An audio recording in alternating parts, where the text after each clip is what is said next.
All right, now Choujin X Chapter 52 Part 2 has been out. I'm late on this one because honestly, I do struggle with the art-heavy chapters, right? There's not a lot to break down, but it's very pleasing for the eyes at the same time, so it's a bittersweet type of thing. But I will say the main difference I feel in this battle compared to all the other ones is that it is a large-scale event. This is more of a historical type of thing as compared to something more intimate where we had the Beast Isles fiasco. And when I say large scale, I don't just mean by the terms of how this will shape the narrative going forward, but I also mean that the fact that this is essentially a mini war with actual soldiers fighting within the city. And this shows even within the limitations of the page count and the page space as well. Now, I debated with myself that maybe I'd take this week off and combine this chapter review with the next following chapter that is to come, but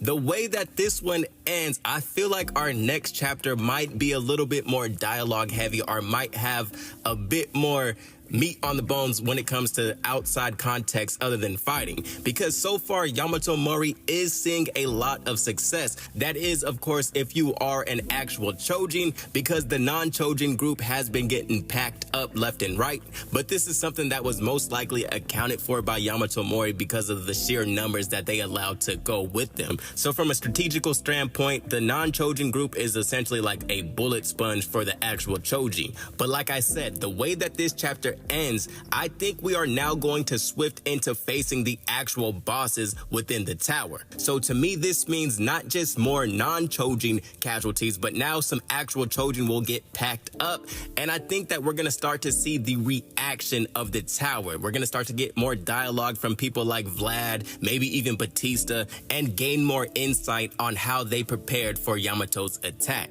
Now, one thing to mention about the battle overall is that we are getting a good highlight on how everyone is contributing. Now, in this chapter, it's specifically Azuma who has shined the most, and it makes me wonder, what does it look like when he fully masters his ability, when he fully goes all out? Because we've seen him in his high chaotic state when he first turned into a Choujin, but that was more so like of a loose cannon type of thing. What will he look like when he hones, when he taps in? Because currently, I don't even think that Azuma has reached his peak yet.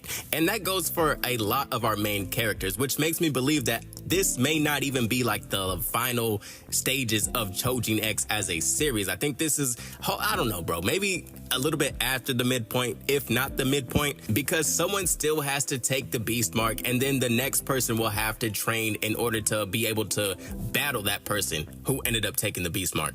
And of course, I'm assuming that there's no other time skip to happen in the future unless they use one to rebuild the city after this battle has concluded. But once again, thank you for watching. I will be back next week. Like I said, I debated whether or not to do this video, but hey, here we are. I'm a little bit late, but thank you and peace.